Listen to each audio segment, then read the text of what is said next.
You are live with OG Stick High. Get your blunts ready. Get your drink ready. It's about to go down.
Nonpartisan Voter Education Agency. My name is Nohelani Graf. And I'm Steve Goldstein. We'll be co-moderating today's debate. And to set the scene for this debate, the Arizona Corporation Commission is responsible for regulating utilities and incorporating Arizona businesses. This year, 3 of the commission's 5 seats are up for election. The way we're sharing this debate is part of a brand new effort to support democracy in Arizona, thanks to a partnership with the Clean Elections Commission and the Arizona Media Association. We're working to make sure these 2024 debates are the most accessible in Arizona history.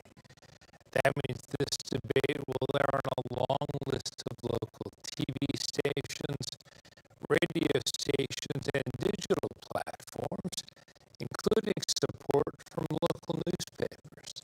So we have tried to keep the rules simple. Each candidate will have 2 minutes to make an opening statement and 1 minute for a closing statement. Candidates have drawn straws to determine the order. Throughout the debate, we will pose questions to each candidate, allow them to answer, and then make sure the other candidates have a chance to respond. Whenever a question is directed to a specific candidate, only that candidate's microphone will be open. At all other times, every microphone will be open. No candidates have been given advance access to any of the questions.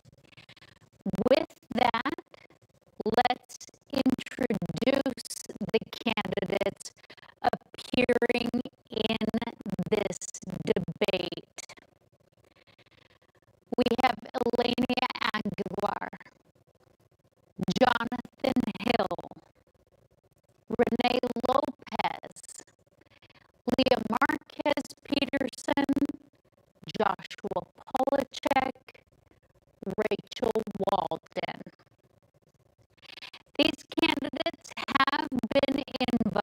to join this debate because they received at least 1% of the total ballots cast in the primary election.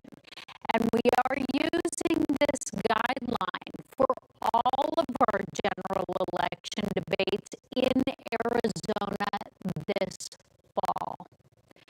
So with that, let's get to our opening statements. Ms. Aguilar, you have the first opening statement, and you have 2 minutes. Good evening, Arizona. My name is Ilenia Aguilar. I am a mother, I'm an advocate, I'm a former school board member, I'm a member of the Central Arizona Water Conservation District Board. I'm running for the Arizona Corporation Commission because families like mine cannot continue to live under this current Republican corporation leadership. This is going to be the coldest summer you'll ever experience. And as we continue to get hotter in Arizona, our rates will continue to increase. We have seen that under the current Corporation Commission, millions of dollars of rate cases have been passed and approved. And this impacts families like mine and families throughout Arizona. Article 15 of our Arizona State Constitution has defined that this role, the most important responsibility, is to ensure that we are getting the best deal possible for our ratepayers, for our Arizonans, and that is not what is happening under the current Corporation Commission. And I want to make sure that I am that voice for the consumers, and I am there to protect all Arizonian consumers and ratepayers. Hola, mi nombre es Ilenia Aguilar. Buenas noches. Soy madre, también soy parte de la mesa directiva de conservación de agua. También soy defensora y estoy aquí porque estoy corriendo para la mesa directiva de la Corporación de Arizona porque familias como la mía y la suya no pueden seguir con los costos que siguen subiendo en las tarifas porque actualmente la corporación, los miembros electos están aprobando tarifas que están aumentando el costo de nuestra electricidad, nuestro gas y todos nuestros costos de utilidades. Y nosotros no podemos vivir así. Tenemos que lograr un cambio y el cambio soy yo. Con tu apoyo podré lograr poder estar en la boleta y ganar nuestra posición para lograr el cambio porque los arizonenses no están siendo protegidos como la Constitución de Arizona lo ha dedicado. Okay, thank you. Joshua Polachek, 2 minutes for an opening statement. Thank you, and I want to thank both the Clean Elections and the Arizona Media Association. We are facing a vital election this fall. My name is Joshua Polachek. Together with my running mates Ilenia Aguilar and Jonathan Hill, we are running to take back the Corporation Commission for the people of Arizona. I spent nearly 20 years in federal service serving the American people overseas. I was a commissioned foreign service officer, and for me, this is really a race about legacy. We are facing monumental decisions over the next 4 to 8 years with our Corporation Commission. We are going to be deciding, and the majority on the Corporation Commission is going to be deciding whether Arizona will be a place where we can raise our families, where we can start small businesses. And under the current Republican majority on the commission, they have not seen a rate increase that they didn't embrace wholeheartedly.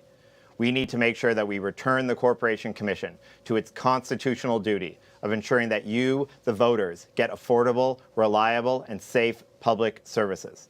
And that is not happening under the current majority. We know that every single time that they've had an opportunity to protect the citizens of Arizona, they have instead sided with the out-of-state corporations. They are taking money out of your pocket and sending it out of our state.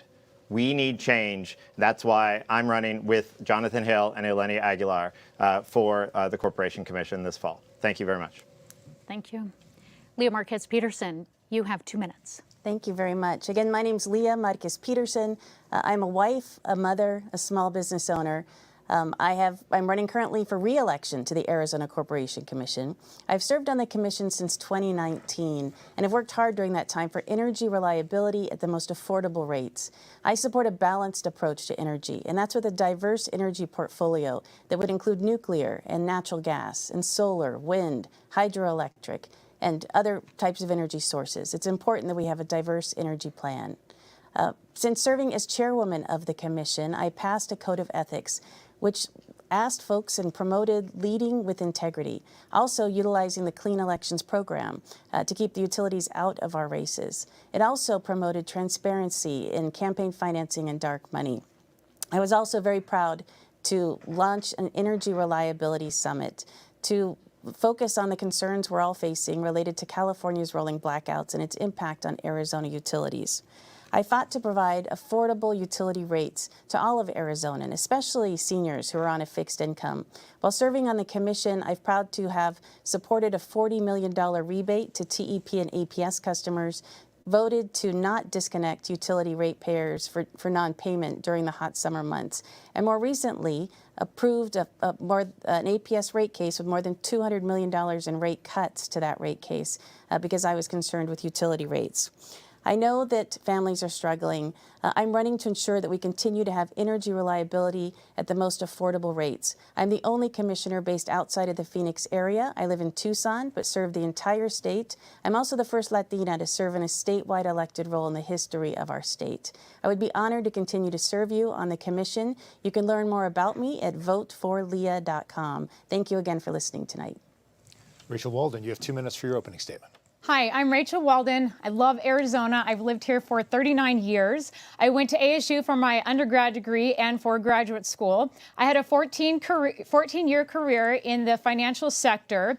And for 10 of those years, my book of business were large market corporations, and I managed the retirement plans on the regulatory and record-keeping side of things. So I have experience with government legislation, with compliance, and with audits, and how to gain process improvements for administrative workflows and gaining efficiencies in those workflows. I'm a proven fighter. I'm currently on the Mesa School Board. I have prioritized academic achievement, fiscal responsibility, and parental rights. I understand that the role of all government is to uphold the rights of the people. I am running for the Arizona Corporation Commission so that we can put the ratepayer first and prioritize reliability and affordability for now and for future generations. I have the right skill sets and experience that I can deliver results, not excuses. You can learn more about me at my website, electrachelwalden.com. I'd be honored to have your vote this November. Thank you. Mr. Lopez, you have 2 minutes. Thank you, and thank you for the opportunity here to come speak to everybody in their homes. So I'm Rene Lopez. I'm a third-generation Arizona native, third-generation Navy veteran. I was born and raised in Mesa, and I discovered in college, in Mesa Community College, my first love language, which was energy. So I wound up getting my degree in nuclear engineering with a minor in direct energy conversion down at the University of Arizona. And the Navy wound up helping me with my college, so I wound up serving 4.5 years in the Navy as a Navy officer, starting off in the nuclear Navy, but transitioning into special operations cryptology aboard submarine platforms. When I left the Navy, I wound up getting a really good job in San Diego, California, working for an oil and gas company called Solar Turbines. So I worked as a project engineer, became Black Belt Six Sigma, but I did not like the way California was going at that time. So my wife and I and my 2 kids wound up coming back to Arizona and landing in Chandler to finish raising our family.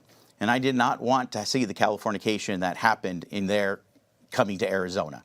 So I wound up getting involved in politics. And so I wound up running a little bit with helping others get elected in state legislature, a lot of statewide propositions. And then in 2014, I wound up running for Chandler City Council.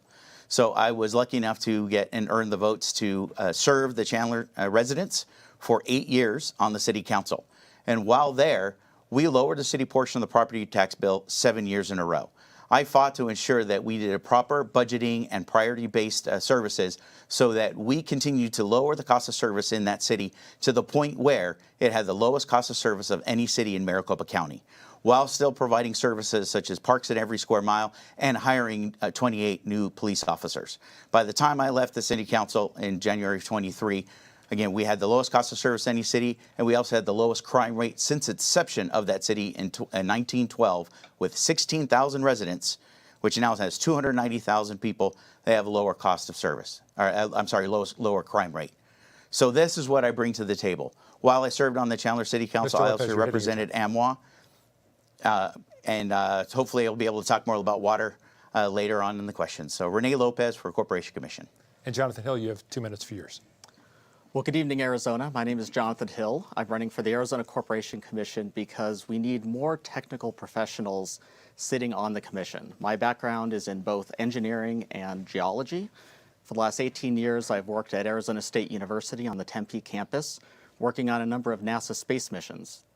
I was fortunate enough to work on the cute little Mars rover, Spirit and Opportunity, the Mars Odyssey spacecraft, 2 different asteroid missions, and a mission to Jupiter that is launching in 37 days. And I started out on the engineering side of those missions, but over time I really became passionate about the geology work that we were doing on other planets. And so I ended up switching tracks from my master's degree in aerospace engineering to a PhD in geological sciences. And that's the expertise that I hope to bring to the commission, the engineering expertise when it comes to power generation, water distribution systems, but also the geology expertise when it comes to managing our state's precious groundwater resources. I'm also running because we need commissioners who are going to fight for Arizonans, ignore all the partisan nonsense that's going on, and focus on the Commission's core mission of protecting ratepayers and keeping our utilities as affordable as possible. How many of you over the last 4 years have seen significant increases in your energy and your water bills? Probably most of you. And that's just unacceptable. It's putting pressure on Arizona families, and it's making it difficult to make ends meet. The commission is currently just simply not working for Arizonans. And so what I hope to bring is the technical expertise to ask the utilities the hard questions and make them accountable to Arizona voters. Thank you for your time. So with that, we want to get into our questions, and we are going to start with where most voters feel the immediate impact of your position, and that is their wallet and rates. So 3 of the largest utilities in the state implemented increases over the last year between 7 and 9%. One reported record revenue on the heels of that increase. You would be the voice of the people. So, Ms. Walden, I'm going to start with you because you mentioned rates. Do you believe the people think those recent rate hikes were fair? So, I mean, that's conjecture about what other people think. So I'm going to talk about, what's fair and how rates really work. So you mentioned revenue. So the profit margins and the return on equity in the rates are 2 different financial formulas. So with our rates, a lot of people don't understand that they're historical. So if you think about a company like Walmart, when the cost of business goes up, like if you just give your employees a raise, you've increased the cost of business. They will make adjustments there in their pricing to make up for that cost of business. The utility companies aren't able to do that until they come to the commission to go through the rate making process, which is a very long and expensive process for them to do. So they fund their increases in the cost of business through debt and through investors, and they carry that debt around, and sometimes for years. We did have a moratorium on rate increases, so that did kick the can down the road. We can look in the past 10 years, has the cost of services gone up? Have the cost of goods go up? Absolutely. We're all being hit by inflation, but a lot of our utilities have been dragging these expenses around for years. Now it's time to pay the bill. And so I'll give you a minute, Mr. Polachek, also to respond to that, but also, do you think, since you would be the voice of ratepayers, were those increases fair? So, Sir, next. Sorry. Thank you. I think what we've just heard tonight is the inability of our opponents to look you straight in the eye and say, what you're paying is too much. That we should not be seeing record profits with our utilities while we're paying record prices every month with our electricity and gas bills. I will tell you that if you elect the 3 of us, we're going to make sure that we hold the utilities accountable, that when they try to put record profits instead of what an affordable and fair rate increases, we're going to fight back against that. And you heard tonight that they can't straight up tell you that there's been Republican control for decades on this commission. And look at yourself, look at that bill you get every month. Are you happy with that? That's thanks to the Republicans who've been in control for decades. Ms. Marquez-Peterson, let me follow up in a more broader sense for this question, and that is what factors, you've been on the commission, what factors do you take into account when deciding whether a rate hike is valid or not? Because we've seen inflation, we've seen middle-class families really being hurt by rate increases. Do you think the rate increases have been appropriate in which cases? In which cases, as you said, do you think they should have been changed? Right, so the Corporation Commission is constitutionally created, and we must provide just and reasonable rates. We're very aware of that as we're sitting before the 40 to 50 rate cases we see a year. We regulate about 400 utilities, but let's really look at the facts. The facts say in a recent Wallet Hub survey that Arizona is second lowest in the nation when it comes to a combination of electricity, gas, and gasoline bills. You can also look at the fact that our average electricity price is 8% less than the national average. We're looking at data like that. We want to ensure that ratepayers are certainly protected, so we have put a moratorium on disconnection from non-payment during the hot summer months. There are utility assistance programs and payment plans, and we work closely with our utilities in that regard. Mr. Hill, you have 1 minute to respond to that. So it's good that you point out that the three major utilities have seen record increases and record profits. Something that got left out in the discussion is our rural co-ops. So they have seen increases of 30, 40, 60%. It is really difficult for these rural communities who are relatively isolated from the rest of the state to absorb these huge increases. And it makes it really difficult for most of them who are on fixed incomes, a lot of retirees, a lot of people who have disabilities, makes it very difficult for them to adjust and absorb those rate increases. And so when you ask, are the rate increases fair, I would say not only are the three large utility increases unfair, but especially these co-op raises are really unfair to the consumers. Ms. Aguilar, I saw you nod your head. How would you balance then fairness to ratepayers, but also utilities, because that is part of the job, is finding the balance? Yes, we should have balance. We do need the utilities. They need to make a profit. That I completely understand. What I don't understand is how, the current commission has continued to side with the utilities and not the ratepayers. And that, besides ensuring a safe, reliable grid, that is the most important job. And in order to have balance, you need to really be thoughtful about the process and really think about the consequences, especially the unintended consequences. Who are we impacting the most when we're approving these rate cases? It's our low-income families. It is our families living on fixed income. And the way that you make these decisions is through ensuring that what is provided by your staff, you're reading it and that you're educating yourself and doing your own homework and investigation and asking the questions and including the stakeholders to make these informed decisions. Because at the end of the day, the decisions that are made by this commission are so important to the everyday lives of Arizonans. And Mr. Lopez, I'd like to give you a minute to respond as well about fairness, but balance.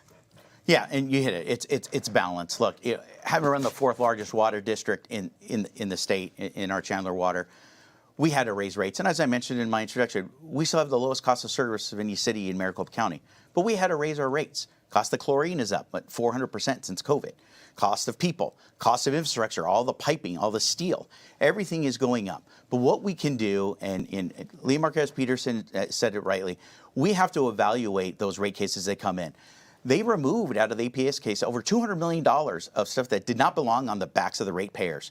That's what we can do. That's what we can parse out and make sure that the balance between a funded and fully functional utility is not making profits and unduly off of the backs of the ratepayers.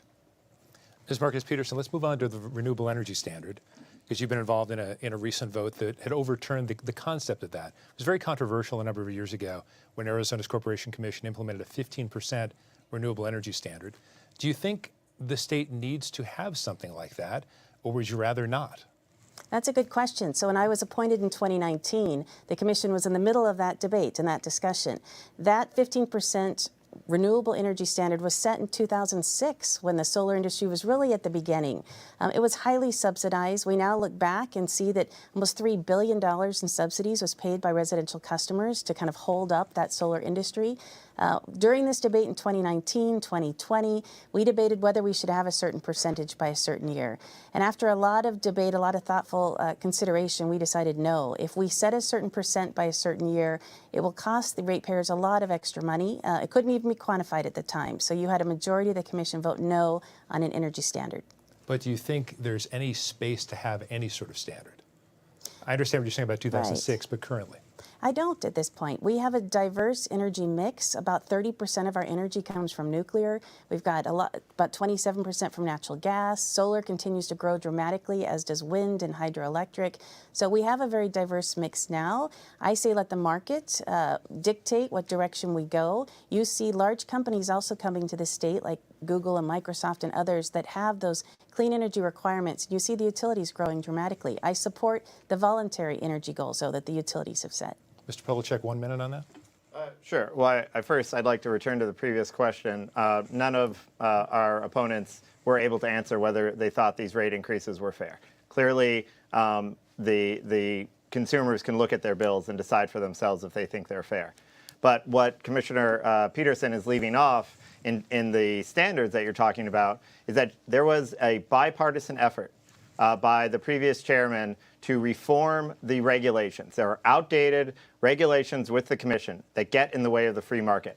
We are talking about regulations from the 1960s and 70s that provide a non-market subsidy to outdated technology. Right now, it is cheaper to be building a clean energy future in our state, but instead we are providing perverse incentives to the utilities to be building infrastructure that we don't need and getting in the way of our clean energy future. There is a possibility of letting the market go free, and I can't believe I'm saying this as a Democrat, but the Republicans on this stage are getting in the way of the free market in regards to energy. So, Mr. Lopez, sticking with this question and this theme then, and in response to that, and you have 1 minute, is there room for the renewable energy standards? Are you with Ms. Marquez Peterson, where there is no room for them? Well, again, what you're doing is you're choosing your winners and losers there. You're dictating where the energy utilities have to go. Ms. Marquez Peterson, Ms. Walden, and myself, we're in an all above the approach. We mentioned that in some of our openings. We believe we need it all because the level of growth that APS already came out with, Tucson Electric Power already came out with, an SRP, even though they're not regular bus, the amount of growth that's required in order to meet the energy demands in this state are phenomenal. I mean, APS released they need to increase 40% in 7 years. You're not going to be able to do it, just anyone.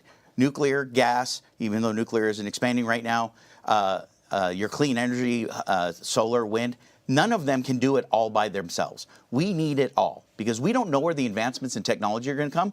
We don't know where the prices of gas and oil, coal are going to go. And if we don't have it on the grid, we're not going to be able to take advantage of those cost savings for the ratepayers. And that's who we're here for. We all here, and I have no question that we all are for the ratepayer here, but what we need to make sure is that we're not pigeonholing us into one solution or one path because that leads us down the road of any set of consequences, and California, here we come.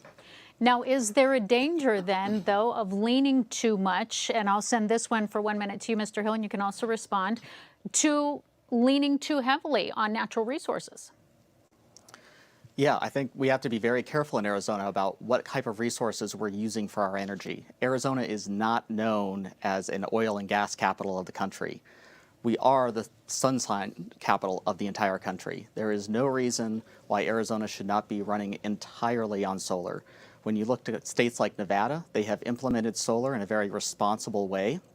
I agree with Mr. Lopez that California has made some mistakes in their implementation of renewable energy, but we can learn from those mistakes and we can prevent them from happening here in Arizona. Also, there's been a lot of talk about the free market. The problem with that is that these companies, these utilities, are monopolies. They are not subject to free market forces. You don't have a choice of who you take your business to. And so it's the constitutional duty of the Corporation Commission to regulate those utilities and to guide them in a way that is beneficial for all of Arizona. Ms. Walden, let me ask you to follow up on that. The idea that it isn't a pure market because there is a monopoly situation, whether it's TEP or APS. So while there's monopolies on services, there is competition in the generation. So when the utilities come to us with their integrated resource plan, that's their blueprint for the future, that's when we make them get the all-source request for proposal. There's 40 different sources out there. A lot of the commission is financial reporting. going through the financial reports, making sure we're getting the best deal. So we have the utilities, and it doesn't have to be a forced mandate. It's voluntary, but they all comply. And they get those bids, and oops, there goes my water. So they get those bids, and then we can see, okay, what's the cheapest, what's the best option for our energy solutions. So when we have a mixed portfolio, it's like investing. You don't put all of your eggs in one basket. We have a mixed portfolio. We can hedge against market conditions. Energy prices fluctuate. They fluctuate every day, just like the stock market. We have supply and demand issues. The utilities are making same-day decisions going, are we going to pull from natural gas? Are we going to pull from solar? Are we going to pull from wind? And having that diverse portfolio lets them make choices that they can pick whichever source is generating at the cheapest cost at that time. You know, we talk about solar being cheapest. I just want to add that the average price for solar paid was 8 cents a kilowatt. Palo Verde generates energy at 3 cents a kilowatt. Okay, Ms. Aguilar, let me have you discuss that. Thank you. And just for clarification, I wanted to share that we are also for a diversified portfolio. And with that said, yes, what Ms. Walden just stated is true. But the reality is that we, as you know, mentioned before, like we are living in Arizona. We have 365 days of sunshine. We could benefit from, you know, producing energy just in our backyards. And with solar over time, costs would go down. When we're talking about nuclear and other forms of energy, like the costs are really expensive. We know that in another state, a nuclear power plant cost $17 billion, and it went over 7 years of the timeline. And that is very costly. And guess who that falls back on, those costs? The ratepayers. So we need to make sure that when we're talking about what is best for the ratepayers, we're considering, like, what does that look like and how does this happen at a long term? We know that expansion of renewables, such as solar and wind, will put Arizona as the green leaders that we are meant to be. And I think that we can get there, and we can be leaders of this era and of this country. And that's what we're trying to get to. So let's stick with that topic of energy supply also, because Arizona is in a region that faces the greatest challenges when it does come to climate. A report just came out that August was the hottest that we've seen so far since records were kept. When you become a commissioner, what are you going to do to help ensure that the energy supply in this state will be viable, especially when the people in the most populated portion of the state do have to increase their energy uses to run the AC during the summer months? How will you ensure energy efficiency? Mr. Lopez, I'm going to give you a minute. Well, again, it's energy availability that we need, right? And again, we need to stay in our wheelhouse in the Corporation Commission. Again, we're edicted here to make sure that we're fighting for the ratepayer for an affordable and just rate. Okay, and that means that we're not telling the utilities on what to do and how to run their businesses. What we are there to is to oversight and make sure that they're running it properly, and that they're not, again, putting things on the backs of the ratepayers that are not duly just. So in the end, what we need to do is ensure that we have that diverse portfolio, that we do take it all. Again, wind and solar can be in the mix, but it shouldn't be subsidized. Just like anything else energy-wise needs to be subsidized. That is why when we talk about nuclear, the small modular reactors is a possibility in the next 5 to 10 years, 10, 15. I keep letting the ball kind of get kicked down the road a little bit. But we need it all. And as I mentioned before, that's the only way we're going to be able to keep things affordable for everyone. Because as I mentioned, the growth level that we need in this state, as more data centers come in, as our population grows, and we haven't talked about water yet, but I mean, water is another major impact that requires a lot of power in order to get it into the Central Valley. We need to make sure we have all of that available to us. Mr. Polachek? You know, Mr. Lopez, with all due respect, you talked about picking winners and losers. We know under the current Corporation Commission regulations that the utilities know that they can make more money building fossil fuel infrastructure that they expect us to be paying for not just 10 years from now, not just 20 years from now, 50 and 60 years from now. We know that the commission is putting their thumb on the scale. That's why in Nevada, when they opened up their generation market and you saw the free market bloom, they went from about 10% of energy independence to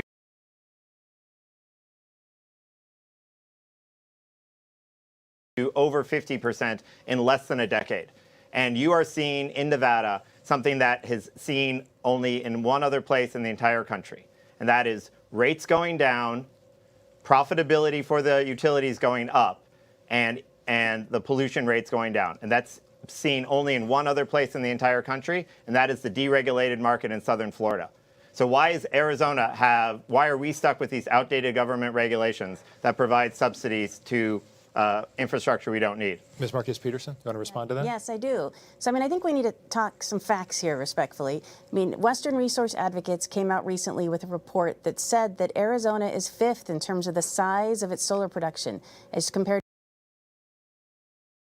other states around the nation. We see incredible growth in solar and battery. We have wind coming in from New Mexico. We are supporting a diverse energy portfolio. But the reality is Arizona continues to grow, whether it's residential growth or we have this long line of data centers and semiconductor industries that want to come to the state, as Mr. Lopez mentioned. We need to prepare for that energy demand. And that is why energy reliability needs to be our #1 factor. We need to realize that if we had rolling blackouts like California, it could be a life or death situation in Arizona. We need to take care of those that are the most vulnerable.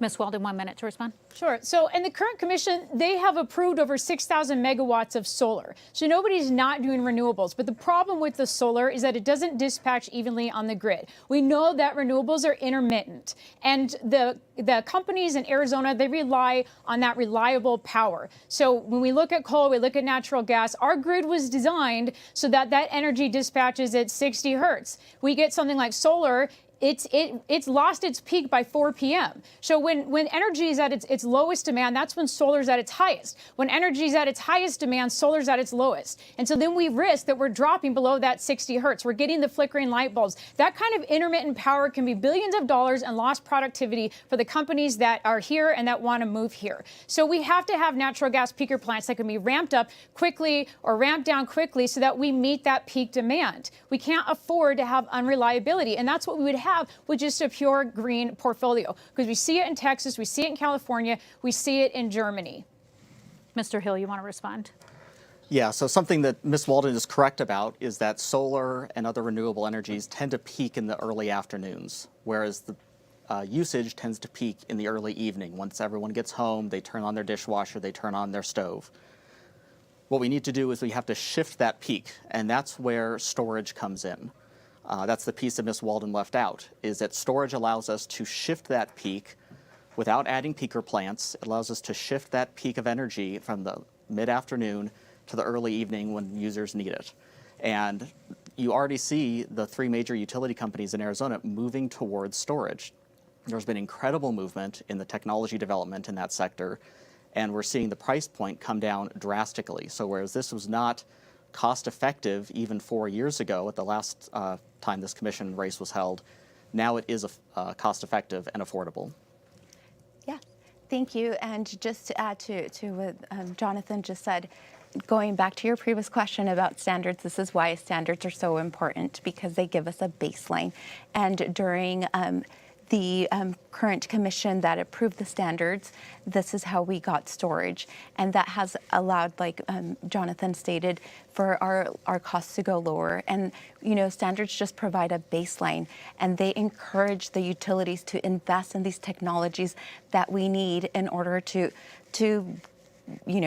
have more renewable energy. And I think incentivizing them and investing in these technologies is so critical for the future of Arizona and to help reduce costs, because at the end of the day, that is what we are running for. This is the job that we're running for, to ensure that we are lowering costs and that we have a safe, reliable grid. Everyone's mentioned, that we can't just solely rely on solar, which is true. Not right now. We need to talk about a transition, and how does that happen, and how do we do it in a cautious way that is safe and that is going to benefit all Arizonans. Okay.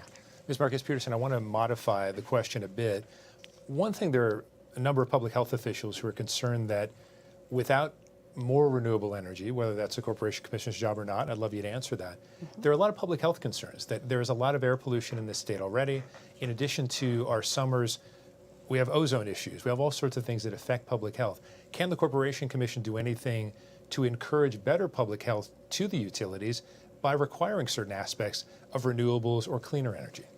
Right. So I think that certainly the utilities, in terms of the energy that they're bringing onto the grid, can impact the ozone and the environmental impact. However, I think the biggest push towards what's bringing ozone into our air is really vehicles. I think we've seen a lot of electric vehicle work being done federally and being subsidized and different programs coming about. We, in fact, set an electric vehicle roadmap for the state initially.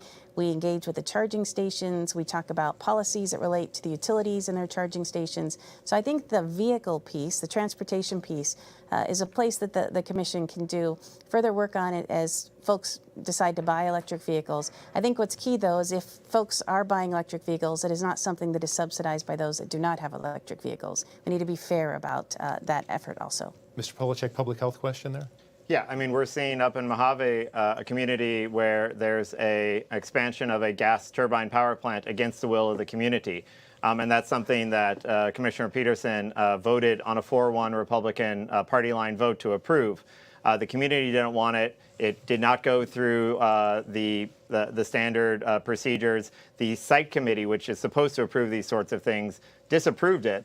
And the commission on a party line vote decided, yep, this is what we're going to do. We don't care what the community wants. We don't care what the site committee, who are the experts that they appoint to make these sorts of decisions and advise on these decisions. They overrode that. I also want to get back to, there's a bit of misinformation coming. She said that we spend $3 billion a year, or $3 billion over the last 20 years in the build out of our clean energy, the part of our grid.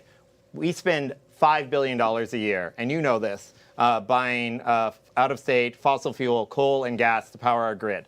That $5 billion we'll never see again. We're shipping it off to places like Texas, Pennsylvania, and even fueling the conflicts in the Middle East and Eastern Europe.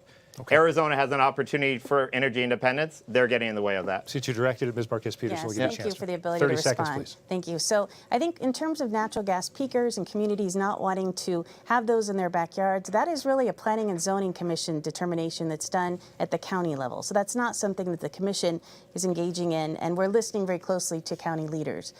Related to the solar subsidies, the solar was so expensive in 2006. Arizona wanted to see it done and set that standard in place, and it is a fact that APS and SRP and TEP customers have been paying that subsidy since then. Now the cost of solar is dramatically lower, and so we're in a place where the utilities can engage with renewable solar energy, and it is to the benefit of the ratepayers. I will point out, though, in regards to rural communities, there is a process right before the commission hears a case that you have to hold public hearings. But Mr. Lopez, I'll ask you, when you're dealing with rural communities, some who don't have great internet access, and you look at the number of people who go to the meetings versus population size, do you think that communities and smaller rural ones are being heard, and what would you do to ensure that they are? I think they're being heard in that they have local elections. So as Commissioner Marquez-Peterson just mentioned, and I'm sorry, Joshua, for your name, Polachek, Mr. Polachek, Mojave County may not have liked that gas plant, but they also put a hiatus and a moratorium on solar panels because they got inundated with them. So again, taking a step back into the role of the Corporation Commission, that's not our sandbox. That is for the local communities, the local cities, the local planning and zonings in the counties, for them to decide where they want it. La Paz County, who neighbors next to them, said, hey, you didn't want to go into Mojave? Come on over here. We have no problems with a solar array coming to our county. So that's for the communities to decide. That's why we don't get involved in that stuff. We need to have the public planning and zonings, the local public involvement. And again, the commission is very involved in that. Again, we ran into that in the city of Chandler. We had a couple times when the utilities tried running roughshod over us, and we went before the commission in order to hold them accountable. So we need to make sure, again, the community has that voice. And Ms. Aguilar, you spoke specifically about smaller communities too. How would you like to respond? You have a minute. Yes, I would like to answer both questions. So I travel the state advocating for clean air. We are one of the 5th Maricopa County and Pima County with the most contamination pollution in the country. And Commissioner Marquez-Peterson did mention the clean car standards. A lot of those investments are federal investments. I think the corporation has the responsibility to and plays a big role, and we can, with the expansion of renewables. And I think that that is a direction that we can head in. We all deserve clean air. Like, I work on ensuring like school districts are getting electric school buses, and I travel throughout our state. And what I hear from rural small communities is that they don't have a voice, that people don't come out to them and ask them these questions. There's a lack of access of information. There's a lack of like understanding how they can even access these boards and these individuals. So no, like, I don't believe that these communities understand how to even address these issues with the leaders. There's like a lack of access. Okay. Ms. Walden, I want to ask you about, from a communication standpoint, whether that's rural or in-house or closer to Maricopa County, do you feel like there is a feeling that the public is really being heard by the commission? Yeah, they'll do a year of public hearings, but I want to also address the clean air and the renewables. I haven't had the chance to do that yet. Okay. I mean, the 3 Republican candidates, we've visited the smallest utility in the whole state over in Duncan Valley, and then visited the second smallest utility. And we talk about the rural communities, and yeah, they don't have the growth and they don't have the income that Maricopa County has. And what we hear from them is they don't want their coal plants shut. And we started off this panel talking about costs and historical costs that we're paying back. But what I've heard about renewables is that we have to invest more, we have to spend more, we have to buy more batteries. So which is it? Which is it going to be? Now, we've spent tons of money on renewables. Worldwide, it's been $4 trillion in subsidies for renewable energy, and it hasn't made a dent. We still rely on fossil fuels just the same. All that's happened is that we have 2 energy markets. We have a renewable market and we have a fossil fuel market. The battery plants are using coal plants to keep them running. They're using diesel generators to keep the batteries cool. All the solar products are manufactured, most of them are manufactured in China, where they're building 300 more coal plants in order to meet that manufacturing demand. Thank you. Mr. Polachek, you were shaking your head. I'll give you 30 seconds. No, I mean, I just... I just want to ask the Arizona voters, you have an opportunity to have energy independence and energy security in your own home. Do you want a corporation commission that's going to get down onto your bill and force you to pay interconnect fees so that you, when you're trying to have that energy security and that price stability for your own family budget, the Corporation Commission comes in and says, you don't have a choice, you have to be paying these interconnect fees and subsidize the profits of APS and TEP. That's just not right. So short form answer for each of you, same question, short 30-second answer.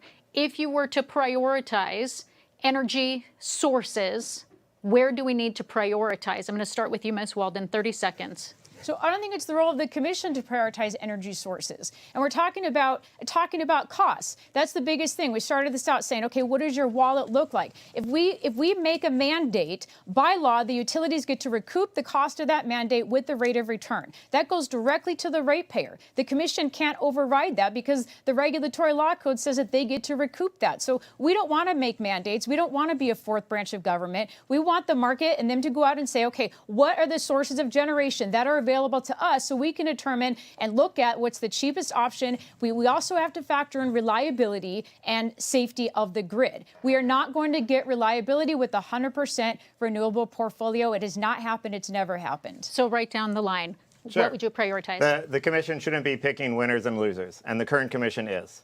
The current commission is providing an incentive to the utilities to build new fossil fuel infrastructure that you're going to be paying for decades to come. Now, we're hearing misinformation on the other side. A $4 trillion subsidy since renewables have come on the market decades ago. There's a $4 trillion a year subsidy to fossil fuels. Arizona has a chance to achieve energy independence, to achieve affordable, reliable, and secure energy for everybody in this state. We know that the large companies, when they come in, they know it's more affordable, it's more reliable to have a 100% clean energy portfolio. We're also lucky enough to have Palo Verde providing that base load. We don't need to get to 100%, we just need to get to 73%. Ms. Marquez Peterson. I think a priority, if we were to rank these, needs to not be the type of resource, but what it provides. So it needs to be reliable energy, provide that source that's going to manage our baseload as well as the peak times that we need energy. It needs to be the most affordable rate. It needs to provide that diversity. It needs to not be impacted by supply chain challenges we're facing, as we are with many different types of sources. It needs to be embraced by the community and something that can be built and that the community, businesses and otherwise, are participating in. I think there are factors like that that are part of the all-source request for proposal that Ms. Walden discussed, is how we need to prioritize energy resources for Arizona. Do you have a priority? Yeah, so, well, and again, I ask this a lot in that being a nuclear engineer, right, if nuclear power is my priority. I think that is something that the federal government needs to be involved in and expanding upon, because the small modular reactors, I think, is a very good avenue. We need to be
picking what type of generating capacity. I think it's making sure that no one has the thumb on their scale when it comes to the competition.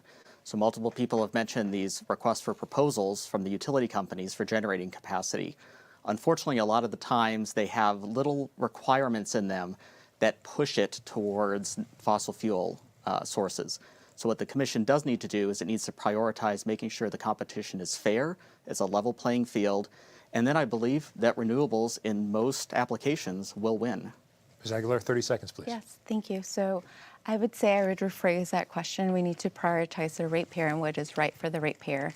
And our main responsibility is to ensure that we are providing a safe, reliable grid. And what does that look like? And how do we get to the lowest cost possible for them? Because this is what we're elected to do. So I do think that what Jonathan and the rest of the panelists have mentioned, like, there is a responsibility and there is an all of the above approach, but we have to do what costs the less because that's what we're elected to do. Ms. Walden, we will have yes or no question on this one. We have about 2 minutes total for those to respond. Do you think it's important that someone running for the Corporation Commission have some sort of expertise, whether it's in corporations or energy or something like that? Yes or no with a few seconds. So I think that because the commission's roles are so broad that there's a variety of background people can have. Like we didn't even talk about the water utilities or even the security and investment fraud that the commission gets involved in. Thank you. Mr. Polachek? I believe that the commission is elected to represent the citizens. And our job is to be your voice as citizens on the commission. Okay, Ms. Marquez-Peterson? I believe we're representative of the ratepayer. We don't need specific expertise, but we're really bringing our life experiences to this position to represent the ratepayer in the very best possible way. Down the line, sir? Yeah, I agree with that statement. I mean, we're here to represent the ratepayer set by the Constitution. Experience, we all can bring our own background and specifics, but experience in politics does help, and experience in running utilities helps. Okay, Mr. Hill? I think technical experience is critical. Everyone on this stage can be an effective advocate for ratepayers. You need commissioners who can bring additional skills to the table. Ms. Aguilar, just a few seconds, please. Yes, I have water experience on top of leading experience on other boards, but I do think that the most important experience I have is the voice of the people, and that is what I'm going to bring to the table. The hour has gone quickly, so it is time for your closing statements. Now, each one of you will have 1 minute, and to keep us on time as we have, we will politely cut you off if you start to run over. So, Ms. Aguilar, you do have the first closing statement. You have 1 minute. Arizona, you have heard from me and my opponents, and I urge you to vote for what is right for your family. And if you want to continue on the same trajectory, please vote for me, Ilenia Aguilar, and the Democrats if you want to see a change, if you want your rates lower, because we've seen what the other previous corporation Republican commissions have promised and not delivered. Thank you. Mr. Polachek, you have 1 minute for your closing statement. I appreciate that. I'd like to end, well, first, thank the moderators, thank the voters for listening. I would have loved, because I see the elections in the background, that we at least had one question about whether everyone on the stage believes that Arizona elections have been free and fair over the last couple of cycles. Would have been a great question. I'm not sure everyone on the stage agrees with it. I'd like to end with this story. I was in Peoria with Renee and Jonathan for a voter engagement event, bipartisan event, and talking about, returning the Corporation Commission to its constitutional duties of affordability, reliability, and security to the ratepayers. And Leah was there as well. And they had their pop-ups, and the top line of their pop-up was affordability. Talking to a voter, and she said, look, my rates have just been going up and up and up. And at the end of that conversation I had with her, talked a little bit about my national security background, put her hand out to me, said, can I shake your hand, sir? I said, of course.